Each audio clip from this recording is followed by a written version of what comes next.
بسم اللہ الرحمن الرحیم۔ السلام علیکم ناظرین۔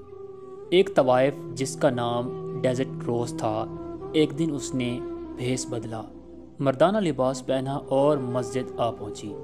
مولانا رومی کی شہرت جب دور دراز علاقوں تک پہنچی تو لوگ مولانا رومی رحمۃ اللہ علیہ کا وعظ سننے آیا کرتے تھے۔ طوائف کے دل میں بھی خواہش پیدا ہوئی کہ میں بھی مولانا رومی رحمۃ اللہ علیہ کا وعظ سنوں۔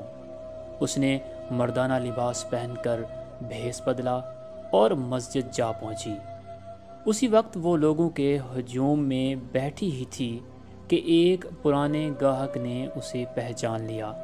اس نے طوائف کا شور مچا دیا۔ سارا ہجوم آگ بگولا ہو گیا، اس طوائف کے پیچھے ہو لیا اور وہ طوائف گھبرائی ہوئی مسجد سے باہر نکل آئی اور ہجوم اس پر جھپٹ پڑا۔ اس سے پہلے کہ وہ غضبناک ہجوم اس طوائف کو مار دیتا، پیچھے سے ایک درویش نمودار ہوئے اور زوردار آواز میں کہا کہ رکو، ٹھہر جاؤ۔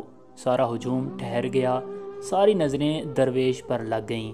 درویش نے کہا، کتنی شرم کی بات ہے کہ تم 30 لوگ ایک بے بس عورت پر حملہ آور ہو، کیا یہ ناانصافی نہیں؟ تو ہجوم میں سے کسی نے کہا کہ آپ نہیں جانتے یہ ایک طوائف ہے، بھلا طوائف کا مسجد میں کیا کام؟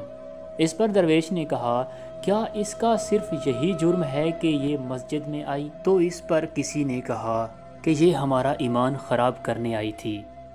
اس نے مردانہ لباس پہنا، اس لیے کوئی اسے پہچان نہ سکے۔ ہجوم میں سے آواز آئی کہ مارو مارو، سارے طوائف کے نعرے لگا رہے تھے۔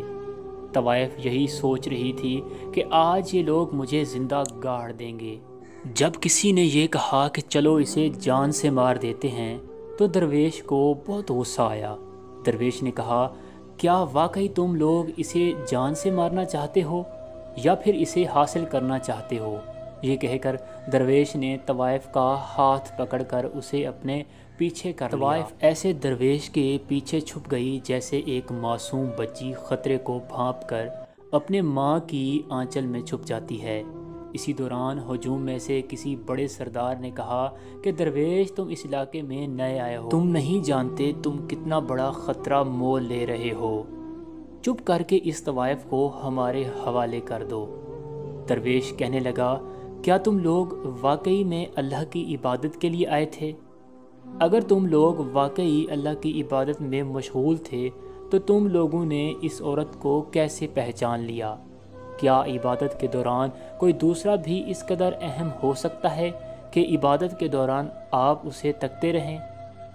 اس نے بھیس بدلا، تم نے پھر بھی پہچان لیا۔ اب اس عورت کی جان چھوڑو اور اس پر ظلم نہ کرو۔ بہتر ہے جا کر تم مولانا رومی رحمۃ اللہ علیہ کا وعظ سنو، وہ اس کام سے زیادہ بہتر ہے۔ اس بات کا لوگوں کے ہجوم کے پاس کوئی جواب نہیں تھا۔ آہستہ آہستہ ہو کر لوگوں کا ہجوم ختم ہو گیا۔ جب اس طوائف نے دیکھا کہ وہ سب لوگ چلے گئے جو اس کو مارنے کے لیے تیار کھڑے ہوئے تھے تو بولی، میں آپ کا شکریہ کیسے ادا کروں؟